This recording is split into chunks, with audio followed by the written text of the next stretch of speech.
Assalamualaikum warahmatullahi wabarakatuh. Perkenalkan, kami mahasiswa dari Institut Teknologi Baharudin Yusuf Habibie Kota Parepare. Di sini, kami akan mempresentasikan hasil kerja kelompok kami mengenai usability testing untuk memenuhi tugas pada mata kuliah interaksi manusia dan komputer. Namun sebelum itu, perkenalkan saya Husnul Khatimah dengan NIM 231011096 bersama dua teman saya yaitu Secira Azhara Damas Mustari dengan NIM 231111027 dan Salsabila Al-Mukni dengan NIM 2311017. Kami dari kelas IK 23A, Program Studi Ilmu Komputer. Adapun topik yang akan kita bahas yaitu yang pertama, latar belakang, yang kedua tujuan, yang ketiga peserta atau partisipan, yang keempat daftar aktivitas, yang kelima temuan, yang keenam lokasi pengujian, yang ketujuh lampiran, dan yang terakhir kesimpulan. Baik, langsung saja saya persilahkan kepada Secira Zahra untuk memaparkan poin pertama dan kedua. Baik, yang pertama ada apa itu usability testing?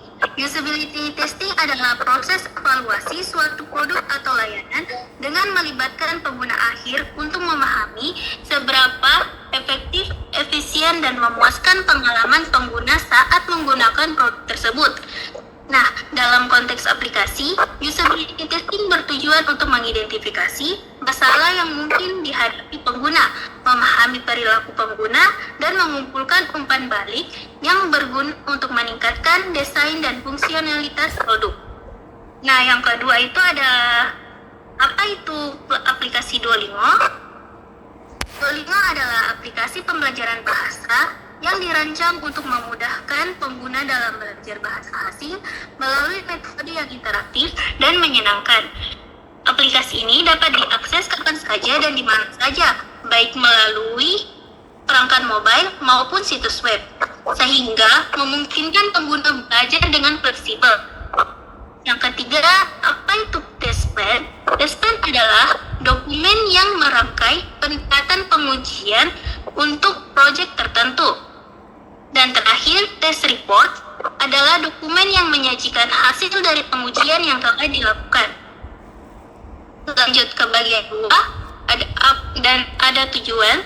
Tujuan dari dilakukan usability testing pada aplikasi mobile Duolingo ini adalah untuk memahami fitur-fitur yang ada, mengevaluasi apakah aplikasi ini lebih unggul dibandingkan aplikasi belajar lainnya, serta mengidentifikasi kelebihan dan kekurangan aplikasi Duolingo. Baik, selanjutnya kita masuk pada poin ketiga dan keempat yang akan dipaparkan oleh Salsabila Al-Mukni. Kepada Salsabila, saya persilahkan. Baik, terima kasih. Pada proses pengujian ini, kelompok kami melibatkan 5 partisipan. Kriteria partisipan yang kami uji itu yang pertama, partisipan berusia antara 15 tahun hingga 27 tahun dan mahir dalam belajar bahasa. Yang kedua, partisipan harus akrab dengan pengguna smartphone dan aplikasi mobile, sehingga dapat dengan mudah berinteraksi dengan fitur-fitur yang ada pada aplikasi Duolingo ini. Lalu yang ketiga, kami mencari partisipan yang sama sekali belum tahu atau awam mengenai aplikasi belajar bahasa agar dapat mendapatkan perspektif yang beragam. Selanjutnya kita masuk di partisipan yang pertama. Ada Aris Munandar, merupakan mahasiswa dari Institut Teknologi Baharudin Yusuf Habibie. Kami mengajak dia dengan cara meminta tolong apakah dia bersedia membantu proses tugas kami dan siap untuk diwawancarai. Pada partisipan kedua ada Isa Iruna. Dia juga merupakan mahasiswa dari Institut Teknologi Baharudin Yusuf Habibie dan kami pun mengajak dia dengan cara meminta tolong apakah dia bersedia membantu proses tugas kami dan siap untuk diwawancarai. Next, partisipan yang ketiga ada M. Faiz Ilyas. Dia juga merupakan mahasiswa Institut Teknologi Baharudin Yusuf Habibie dan kami pun mengajak dia dengan cara meminta tolong apakah dia bersedia membantu proses tugas kami dan siap untuk diwawancarai. Next, partisipan yang keempat ada Ade Damas, merupakan seorang guru mengaji. Kami pun mengajak dia dengan cara meminta tolong apakah dia siap untuk membantu tugas kami dan siap untuk diwawancarai. Lalu partisipan yang kelima ada Fatihatul Qodiyah, merupakan seorang pelajar. Kami juga mengajak dia dengan cara meminta tolong apakah dia bersedia membantu proses tugas kami dan siap untuk diwawancarai. Kita lanjut ke bagian keempat, yaitu daftar aktivitas. Ada 3 tahap untuk partisipan. Pertama, partisipan mendaftar akun. Yang kedua, menyelesaikan pelajaran pertama. Yang ketiga, menambahkan teman. Pada partisipan pertama, kami mewawancarainya pada tanggal Selasa 15 Oktober 2024 pada jam 9. Moderator Husnul Hatimah, pencatat saya sendiri, dan perekam Secira Azhara. Tugas yang diberikan uji coba pada aplikasi Duolingo dengan catatan partisipan yang pertama tidak pernah mendengar tentang aplikasi Duolingo tersebut dan tidak mengetahui fungsinya. Reaksi saat mendaftar akun, partisipan terlihat bingung dan tersenyum-senyum. Pada tugas kedua, menyelesaikan pelajaran pertama dengan waktu 3 menit 50 detik. Reaksi saat partisipan yang pertama menyelesaikan pelajaran pertama, ekspresi wajahnya terlihat bingung dan dia bertanya kepada moderator serta pencatat tentang apa jawabannya, dan partisipan tampaknya kurang paham mengenai bahasa Inggris. Yang ketiga itu tugas ketiga menambahkan teman dengan waktu 22 detik. Reaksi saat partisipan yang pertama menambahkan teman di aplikasi Duolingo, dia terlihat biasa saja dan menanyakan kepada moderator tentang contoh atau nama yang bisa dimasukkan ke dalam aplikasi Duolingo. Lalu partisipan yang kedua, kami mewawancarainya pada Selasa 15 Oktober 2024 jam 12.45. Tugas yang diberikan sama. Tugas yang pertama mendaftar akun dengan waktu 2 menit 1 detik. 2 menit 10 detik. Dengan catatan partisipan yang kedua tidak pernah mendengarkan tentang aplikasi Duolingo tersebut. Reaksi saat partisipan yang kedua mendaftar di aplikasi Duolingo, dia terlihat sabar dan sangat mengikuti alur pendaftaran dengan baik. Pada tugas kedua menyelesaikan pelajaran pertama dengan waktu 2 menit 10 detik. Reaksi partisipan terlihat fokus pada pelajaran pertama di aplikasi Duolingo dan tampaknya sangat mahir dalam berbahasa Inggris. Tugas ketiga menambahkan teman dengan waktu 10 detik. Saat partisipan yang kedua menambahkan teman di aplikasi Duolingo, dia terlihat biasa saja dan menanyakan kepada moderator tentang contoh nama yang bisa dimasukkan ke dalam aplikasi Duolingo tersebut. Next, partisipan yang ketiga, kami mewawancarainya pada Selasa 15 Oktober 2024 pada jam 12.45. Tugas yang diberikan sama, uji coba pada Duolingo. Tugas pertama mendaftar akun dengan waktu 1 menit 26 detik. Dengan catatan, partisipan yang ketiga tidak pernah mendengar tentang aplikasi Duolingo tersebut dan tidak mengenal aplikasi tersebut. Reaksi saat partisipan ketiga mendaftar akun di aplikasi Duolingo, dia terlihat menanyakan kepada moderator tentang apa yang harus ditekan atau tentang apa yang harus dilakukan. Pada tugas kedua, menyelesaikan pelajaran pertama dengan waktu 3 menit 3 detik. Reaksi partisipan terlihat fokus pada pelajaran pertama di aplikasi Duolingo dan tampak tersenyum-senyum. Pada tugas ketiga, menambahkan teman dengan waktu 2 menit 1 detik. Reaksi saat partisipan ketiga menambahkan teman di aplikasi Duolingo, dia terlihat biasa saja dan tersenyum tipis, dan dia juga menanyakan kepada moderator tentang contoh nama yang bisa dimasukkan ke dalam aplikasi Duolingo. Next, partisipan yang keempat, kami mewawancarainya pada Rabu 16 Oktober 2024 jam 13.35. Tugas yang diberikan sama, uji coba pada Duolingo. Tugas pertama mendaftar akun dengan waktu 1 menit 35 detik. dengan catatan partisipan yang keempat tidak pernah menggunakan aplikasi tersebut. Reaksi saat partisipan keempat mendaftar akun, ekspresinya terlihat tenang dan dia melanjutkan tahap-tahap pendaftaran. Lalu tugas kedua itu menyelesaikan pelajaran pertama dengan waktu 3 menit 12 detik. Reaksi partisipan terlihat fokus pada pelajaran pertama di aplikasi Duolingo dan tampak tersenyum-senyum. Pada tugas 3 menambahkan teman dengan waktu 26 detik. Reaksi saat uji coba kedua yaitu menyelesaikan pelajaran pertama. Partisipan keempat yang merupakan seorang guru mengaji terlihat sedikit mahir dalam berbahasa Inggris. Meskipun ada kesalahan pada bagian woman yang berarti seorang wanita, tetapi partisipan menjawabnya dengan seorang perempuan. Kendala partisipan keempat mengatakan pada proses mendaftar akun itu terasa sangat panjang dan melibatkan banyak pertanyaan. Next, partisipan yang kelima ada Fatihatul. Kami mewawancarainya pada Kamis 12 Oktober 2024 pada pukul 13.58. Tugas yang diberikan sama.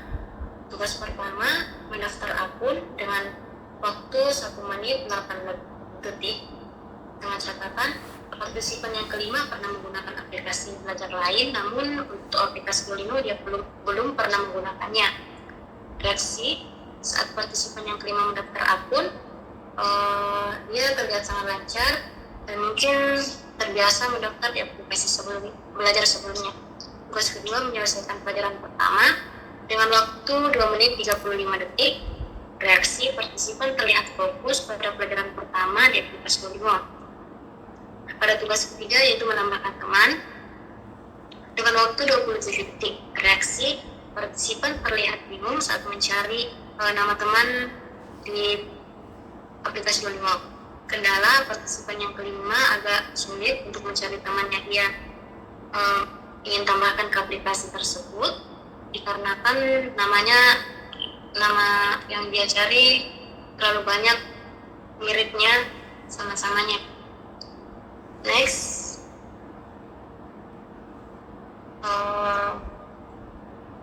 bisa dilihat di layar merupakan tabel pengguna dan kemampuan bahasa.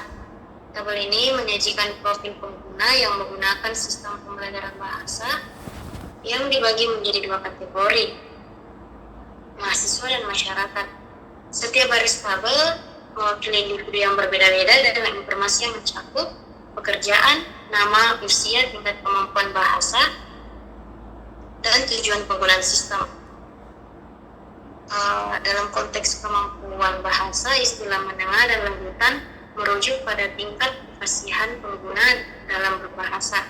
Pada tingkat menengah, artinya pengguna dengan tingkat kemampuan menengah biasanya sudah memiliki dasar yang baik dalam bahasa tersebut. Dan pada tingkat lanjutan, artinya pengguna dengan tingkat kemampuan lanjutan memiliki penguasaan yang lebih tinggi. Terima kasih, saya kembalikan kepada moderator. Baik, selanjutnya pada poin kelima dan keenam akan dipaparkan oleh saya sendiri. Langsung saja kita masuk pada poin kelima yaitu temuan. Selama proses usability testing aplikasi Duolingo ini, beberapa partisipan mengungkapkan kendala yang mereka hadapi. Nah, kendala yang pertama terkait dengan pendaftaran akun, di mana terlalu banyak pertanyaan dan prosesnya terasa panjang bagi pengguna sebelum bisa melanjutkan ke tahap selanjutnya, yaitu pelajaran pertama.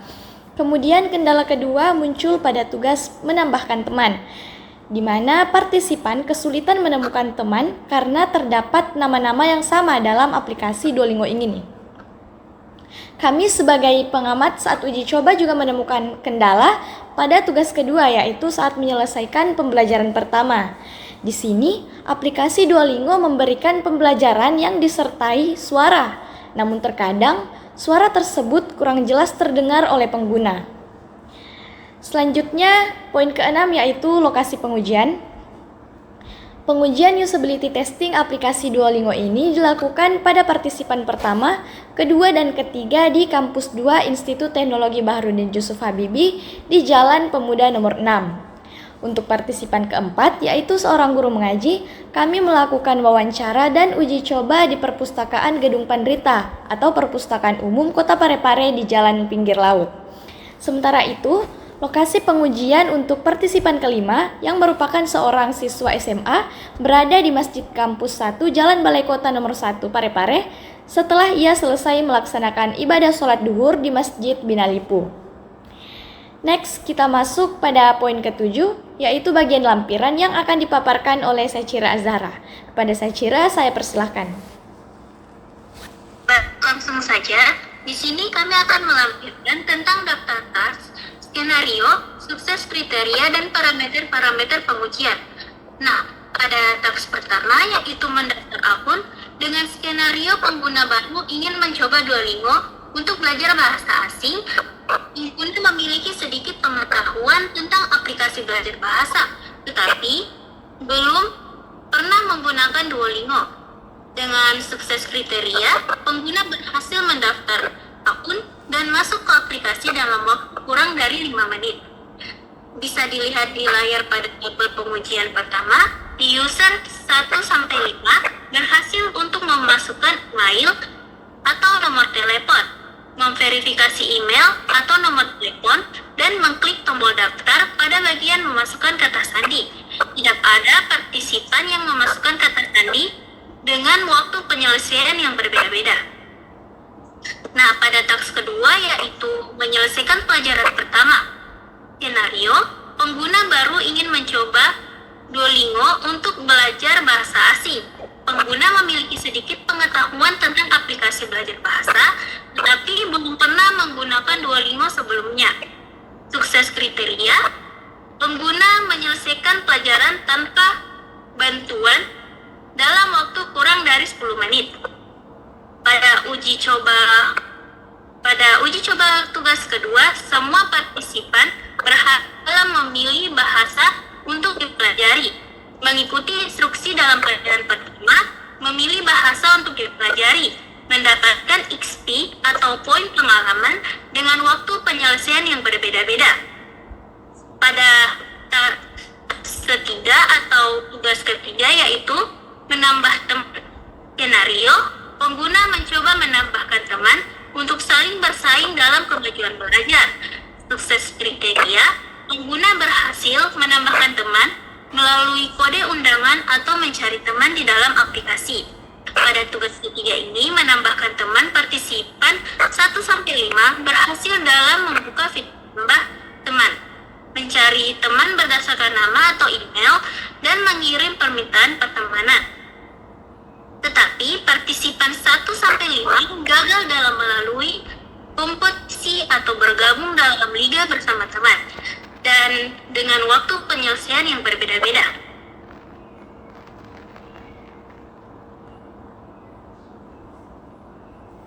Baik, itulah tadi lampiran yang dipaparkan oleh Syachira. Berikut adalah bukti scan informate consent form yang telah ditandatangani oleh para partisipan.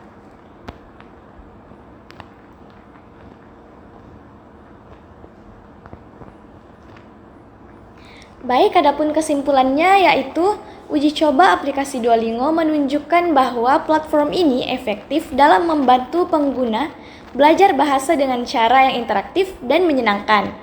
Nah, dengan fitur gamifikasi, pelajaran yang terstruktur, dan umpan balik yang instan meningkatkan motivasi dan retensi pengguna. Meskipun ada beberapa keterbatasan dalam mendalami aspek percakapan, Duolingo tetap menjadi alat yang berguna dan menyenangkan untuk pembelajaran bahasa mandiri. Sekian presentasi dari kelompok kami, kurang lebihnya mohon dimaafkan. Wassalamualaikum warahmatullahi wabarakatuh.